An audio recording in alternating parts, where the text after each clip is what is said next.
क्या अपने सपनों को पाने के लिए आप गलत रास्ते पर कदम रखने के लिए तैयार हैं? ये जानते हुए भी कि शायद वहां से वापसी मुमकिन ना हो। आपका डियर लिसनर्स, हमारे चैनल पर स्वागत है, जहां कहानियां सिर्फ सुनी नहीं जाती, महसूस की जाती हैं। आज हम बात करेंगे कोरियन मूवी नेल्ड की, जो हमें सोचने पर मजबूर करती है कि इंसान अपनी ज़रूरतों और ख्वाहिशों के लिए किस हद तक जा सकता है।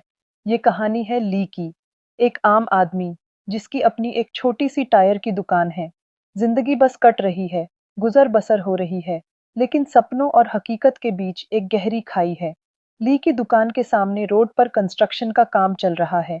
बड़े बड़े ट्रक धूल उड़ाते हुए निकलते हैं और वही ली का काम हर दिन मंदा होता जा रहा है।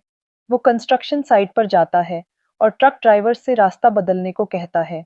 ड्राइवर कहता है, दूसरा रास्ता लंबा है, फ्यूल ज्यादा लगेगा। तभी हम कंस्ट्रक्शन कंपनी की ओनर को देखते हैं, जो ली को देखकर उसके बारे में पूछती है। इसी दौरान उसकी कंस्ट्रक्शन साइट पर बहस हो जाती है और गलती से कंस्ट्रक्शन कंपनी की ओनर की बेटी गिर जाती है। बात बढ़ जाती है, पुलिस स्टेशन तक पहुंच जाती है। पुलिस वाले भी उसे यही समझाते हैं, अपनी नाकामी का गुस्सा दूसरों पर मत निकालो। तभी उसे पुलिस से पता चलता है कि उसके ससुर, यानी उसकी पत्नी के पिता, उसकी दुकान बेचने का सोच रहे हैं। ये सुनकर ली टूट जाता है। उसे लगता है जैसे पैरों तले जमीन खिसक गई हो। वो अपनी पत्नी से पूछता है, तुमने बताया क्यों नहीं? पत्नी का जवाब भी उतना ही बेबस है, उनकी मर्जी है, मैं क्या कर सकती हूँ। ली की पत्नी, वो भी अपनी छोटी छोटी ख्वाहिशों में जीती है। ऑनलाइन एक ड्रेस देखती है, पसंद आती है, बार बार ऑर्डर करती है, फिर कैंसिल कर देती है। शायद पैसे नहीं हैं। पति पत्नी दोनों ही एक अनकही कश्मकश में जी रहे हैं। इसी बीच कहानी में आता है मिस्टर मून, एक ऐसा आदमी जिसकी नज़र ली की पत्नी पर पहले से थी। वो उससे शादी करना चाहता था। एक रात ली और उसकी पत्नी सड़क पर नेल रख रहे थे। तभी ली की पत्नी उसे कहती है, क्यों ना हम सड़क में ही कीलें गाड़ दें, क्योंकि जैसे ही ट्रक गुजरते हैं ये इधर उधर हो जाते हैं।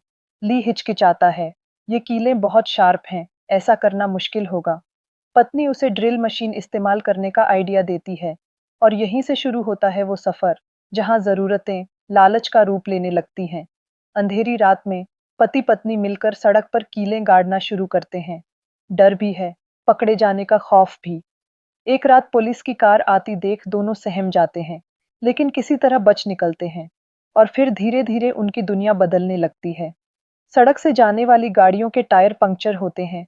वो उनसे डबल पैसे लेता है और इस तरह ली की दुकान चल निकलती है। घर में पैसा आने लगता है। ली अपनी पत्नी को पैसे देता है, कहता है, जाओ नया हेयर स्टाइल करवा लो। जिन लोगों से कर्ज लिया था उनका पैसा लौटा देता है। मिस्टर मून भी हैरान है कि ली के पास अचानक इतना पैसा कहाँ से आ गया। रात का अंधेरा, ली और उसकी पत्नी निकलते हैं और सड़क पर मौत का सामान बिछा देते हैं। पत्नी अब एक ड्रेस नहीं, 10 ड्रेस खरीदने की बात करती है। ली कहता है, खरीद लो। उसे लगता है जैसे उसने किस्मत को हरा दिया है। वो एक कार खरीदने का सपना देखता है, लेकिन गलत किए गए कामों की परछाइयां पीछा नहीं छोड़ती। शहर में एक घटना घटती है। कंस्ट्रक्शन कंपनी की ओनर की बेटी किडनैप हो जाती है। पुलिस की शक की सुई ली पर भी घूमती है, क्योंकि उसकी ओनर से अनबन हुई थी, क्योंकि उसने ओनर से टायर बदलने के ज्यादा पैसे लिए थे, क्योंकि एक पुलिस ऑफिसर ने उसे रात में सड़क पर देखा था। ली को पूछताछ के लिए ले जाया जाता है। घर की तलाशी होती है, पर कुछ मिलता नहीं। उसे छोड़ दिया जाता है, लेकिन शक का बीज बोया जा चुका था। मिस्टर मून, जो पहले से ही ली पर नजर रखे हुए था, अब और ज्यादा अलर्ट हो जाता है। उसे यकीन है कि दाल में कुछ काला जरूर है। वो अपने पुलिस दोस्त के साथ मिलकर ली पर नजर रखने का प्लान बनाता है। एक रात वो छिपकर देखता है कि ली की पत्नी अकेले सड़क पर कुछ कर रही है। उसके जाने के बाद जब मिस्टर मून वहां जाता है, तो वही नुकीली कील उसके पैर में चुभ जाती है। अब उसे ली के रातों रात अमीर होने का राज पता चल चुका था। इसी बीच एक ओल्ड मैन अपनी बीमार पत्नी को लेकर उसी सड़क से गुजरता है। ली की कील उनकी कार का टायर पंक्चर कर देती है। ली उनकी मदद करता है, टायर बदलता है। लेकिन उस ओल्ड मैन की ईमानदारी, उसकी परेशानी देखकर ली के अंदर कुछ टूटता है। पहली बार उसे अपने किए पर शर्मिंदगी महसूस होती है। एक गहरा दुख उसे घेर लेता है। अगले दिन जब ली की पत्नी शॉपिंग करके लौट रही होती है, तो उसका सामना मिस्टर मून से होता है। मिस्टर मून सीधे सीधे कहता है, मुझे सब पता है। तुम और तुम्हारा पति रात में सड़क पर क्या करते हो, कैसे लोगों की मजबूरी का फायदा उठाकर पैसे कमा रहे हो। ये सुनकर पत्नी के होश उड़ जाते हैं। मिस्टर मून उसे धमकी देता है, मैं चाहूं तो पुलिस को बता सकता हूँ, लेकिन मैंने अब तक ऐसा क्यों नहीं किया। ये जानना चाहती हो तो मुझसे अकेले में आकर मिलो। उस रात ली अपनी पत्नी को उस ओल्ड कपल के बारे में बताता है, अपनी शर्मिंदगी जाहिर करता है। पत्नी पूछती है, अगर किसी को उनके गलत कामों के बारे में पता चल गया तो? ली कहता है, जिस दिन किसी को पता चलेगा हम ये काम छोड़ देंगे। लेकिन शायद अब बहुत देर हो चुकी थी। अगले दिन पत्नी चुपचाप मिस्टर मून से मिलने जाती है। उसने ली को नहीं बताया क्या हुआ उस मुलाकात में, ये एक राज बनकर रह जाता है। पर जब वो घर लौटती है, उसकी आंखों में एक अजीब सी बेचैनी होती है। ली पूछता है, कहाँ गई थी? वो झूठ बोल देती है, शॉपिंग करने। अब पत्नी के रातों की नींद उड़ चुकी है। उसने अपने पति से कुछ छुपाया है, एक ऐसा बोझ उठा लिया है जिसे वो सह नहीं पा रही। वो रोती है, तड़पती है। पैसों के लिए उसे क्या-क्या करना पड़ रहा है। ये सोचते हुए कि जिंदगी हमें कैसे मोड़ पर ले आती है, जहां सही गलत के मायने धुंधले हो जाते हैं। फिर उसी सड़क पर, जहां ली और उसकी पत्नी ने कीलें बिछाई थीं, एक कार का भयानक एक्सीडेंट हो जाता है। ली फौरन वहां पहुंचता है, घबराया हुआ। वो जल्दी से आसपास की कीलें निकालने लगता है, इस डर से कि कहीं वो और उसकी पत्नी पकड़े न जाएं। तभी एक्सीडेंट वाली कार से एक आदमी निकलता है। वो लगभग ठीक-ठाक होता है।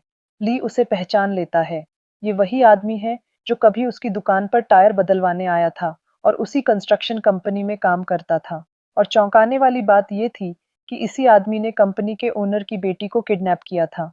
ली को देखते ही वो आदमी भाग जाता है। जब पुलिस और मीडिया वहां पहुंचती है, तो सबको यही लगता है कि ली ने उस लड़की को बचाया है। रातों रात ली एक हीरो बन जाता है। उसे रिस्पेक्ट मिलती है, इज्जत मिलती है, लोग उसकी तारीफ करते हैं। देखिए तो, जिन कीलों ने उसे अपराधी बनाया था, उन्हीं कीलों की वजह से हुए एक हादसे ने उसे हीरो बना दिया। अब ली के पास पैसा है, शोहरत है, वो अपनी दुकान खरीद लेता है, अपना घर खरीद लेता है, अपनी पत्नी और खुद के लिए एक शानदार कार खरीदता है, जो उसका सपना था। वो अपनी पत्नी को शॉपिंग पर ले जाता है, महंगे रेस्टोरेंट में खाना खिलाता है। बाहर से सब कुछ परफेक्ट लगता है, लेकिन अंदर ही अंदर कुछ सड़ रहा था। एक दिन उसी सड़क पर एक और एक्सीडेंट की खबर आती है। ये सुनकर ली टूट जाता है। उसे एहसास होता है कि उसके हाथों से बिछाई गई वो कीलें सिर्फ टायर पंक्चर नहीं कर रहीं, जिंदगियां तबाह कर रही हैं। वो अकेले में बैठकर अपने किए पर पछता रहा होता है। तभी वहां मिस्टर मून आता है। वो ली को कहता है, घर के आसपास चक्कर लगाओ, ये यूं लोगों की गाड़ियों को पंक्चर करने से बेहतर है। ली समझ जाता है, मिस्टर मून सब जानता है, और अगर उसने अब तक मुंह बंद रखा है, तो जरूर उसने बदले में कुछ लिया होगा। और वो कीमत थी ली की पत्नी का समय, उसकी मजबूरी। ली का दिल टूट जाता है। वो घर आता है, गुस्से और दुख में जमीन के पेपर्स फाड़ने लगता है, उन पैसों को जलाने लगता है जिनके लिए उसने अपना जमीर बेच दिया था। लेकिन उसकी पत्नी उसे रोक लेती है। वो कहती है, तुमने बहुत मेहनत से ये पैसे कमाए हैं, इनके लिए क्या कुछ नहीं किया, इतनी आसानी से इन्हें जला दोगे? पत्नी की आंखों में अब वो लालच साफ दिखता है। वो शायद ये भूल गई थी कि ये पैसा कितनी जिंदगियों को खतरे में डालकर कमाया गया था। उसने ली को कभी रोका नहीं, शायद वो भी इस आसान रास्ते की आदी हो चुकी थी। कहानी का अंत में ली की पत्नी अब उस दुकान को बड़े पैमाने पर चला रही है। उसने कई हेल्पर रख लिए हैं, बिजनेस को बहुत आगे बढ़ा लिया है। वो कामयाब है, अमीर है, और ली, वो अपनी पत्नी को, उस दुकान को, उस पैसे को, उस झूठी इज्जत को, सब कुछ छोड़ चुका है। वो वापस वहीं पहुंच गया है, जहां से शायद उसने शुरुआत की थी। एक कंस्ट्रक्शन साइट पर मजदूरी कर रहा है, सामान ढो रहा है। उसका चेहरा शांत है, शायद उसे सुकून मिल गया है, या शायद वो जिंदगी भर उस बोझ को ढोता रहेगा जो उसने खुद चुना था। ये कहानी यहीं खत्म हो जाती है, लेकिन अपने पीछे कई सवाल छोड़ जाती है। क्या शॉर्टकट से मिली कामयाबी सच्ची होती है? क्या पैसा हर जख्म भर सकता है? ये कहानी एक आईना है जो हमें दिखाता है कि कैसे छोटी-छोटी मजबूरियां हमें गलत रास्तों पर ले जा सकती हैं, और कैसे लालच हमें इंसान से हैवान बना सकता है।